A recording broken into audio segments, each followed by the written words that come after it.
Hello everyone, hope you're doing well. We are back on the dev server because Gaijin has updated it, added a bunch of different features, a lot of new secondary armaments, and also a new vehicle which has turned up.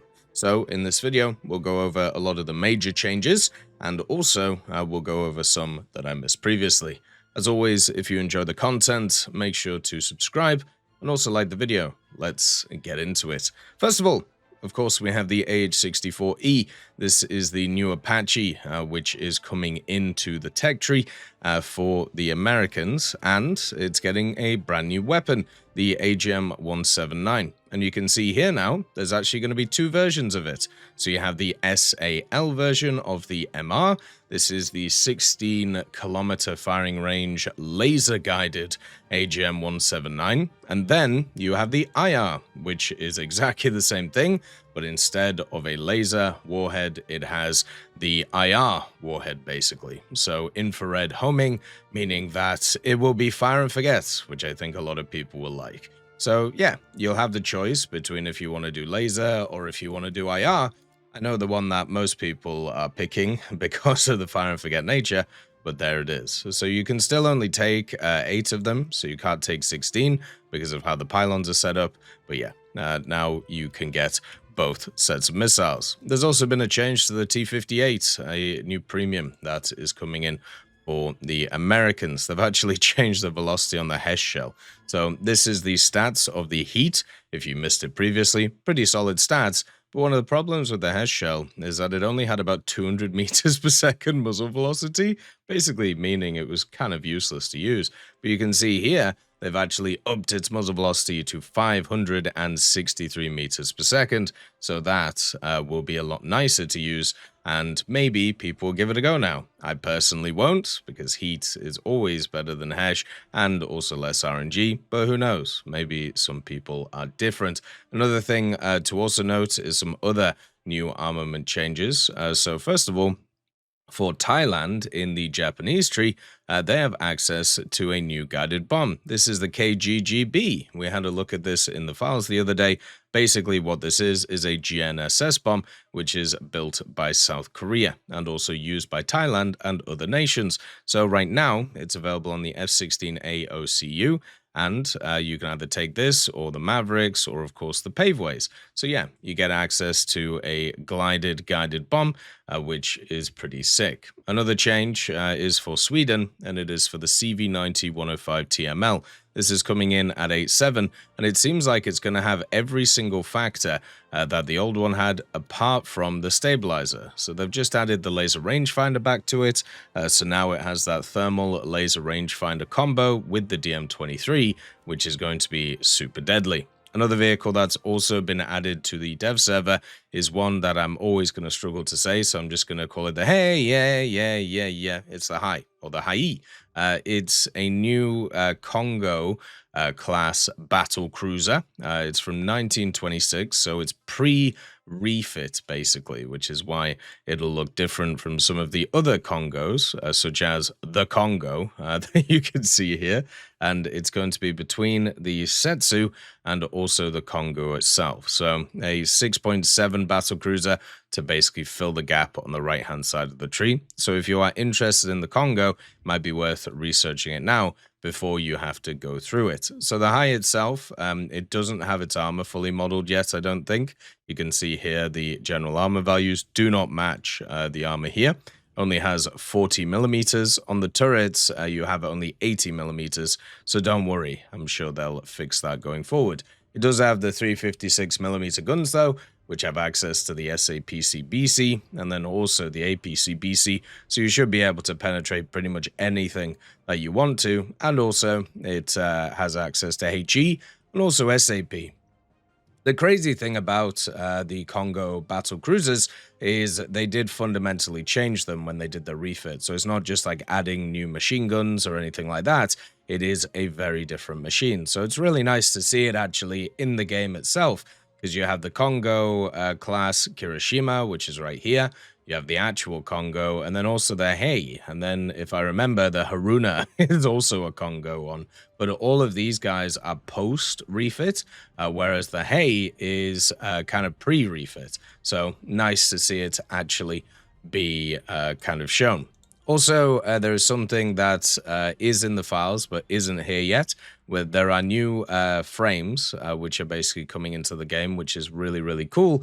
And also another thing that I think people will enjoy is, but once again, they're not available yet, is they're bringing in new victory marks. Now, according to the leaks, these victory marks are going to be for specific vehicles, but we'll have to see kind of going forward how that's going to turn up. But basically, you'll be seeing more decals or more victory decals that you can actually put on machines. And I think if they are vehicle specific, that would be kind of crazy, but also pretty cool to see because, you know, it's one of those things that kind of sets vehicles apart.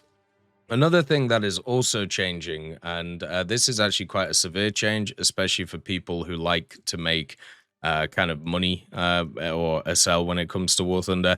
Basically, they are changing one of the wager setups, and also this affects dailies and specials too. So they're affecting how easy it is to get Heavy Metal Hero, Heavy Metal Fury, and also Terror of the Sea and Terror of the Ocean. If you don't know what these things are, they are awards that you can get when it comes to War Thunder. You can see here for the Unstoppable wager, you can actually get these and then get a bunch of SL from them. But as I said, you also have dailies which are attached to them, and specials, and even battle pass missions as well.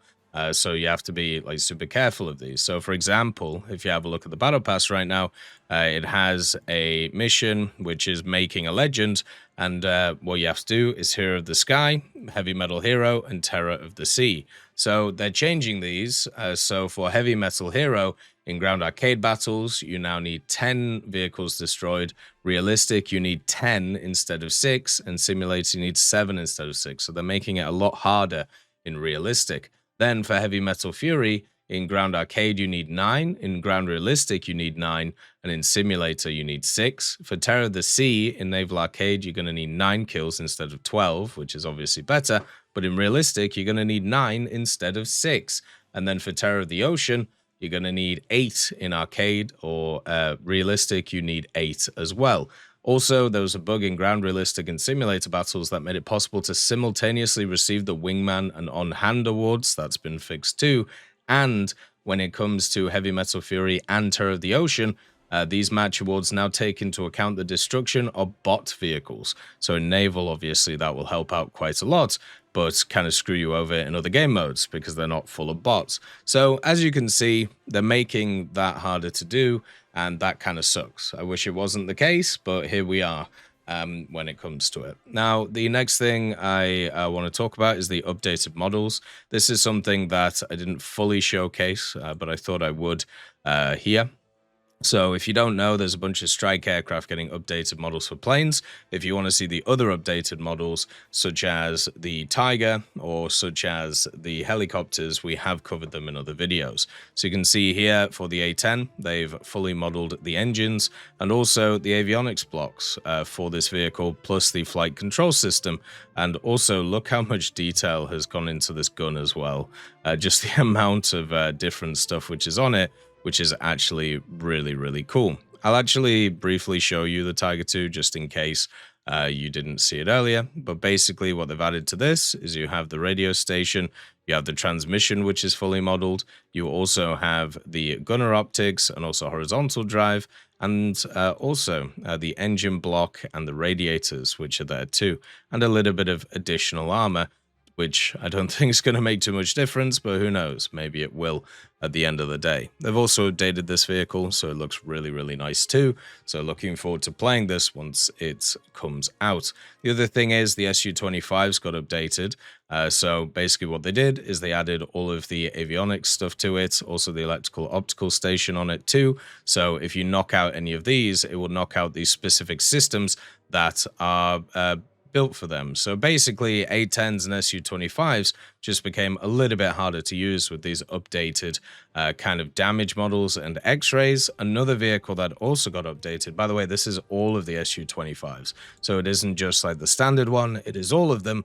But another vehicle that got updated was the Su-25BM. I've clicked on the wrong one. The Su-39, there you go. So the Su-39 also has all of its stuff modeled, So you can see here the avionics blocks all over it. You have the electro-optical station, some more avionics blocks, and even the IRCM has a bit of an update too, plus the engines. So basically, these now become way less tanky compared to what they were. You can even see the radar has been fully modeled here. Whoever is like putting in all of this work should really be commended. They look absolutely stunning for the vehicles. Now, the other thing is the VT4 for China now has its proper camo, so it's not missing any of the bells and whistles. Before, its camo wasn't full, but now it is.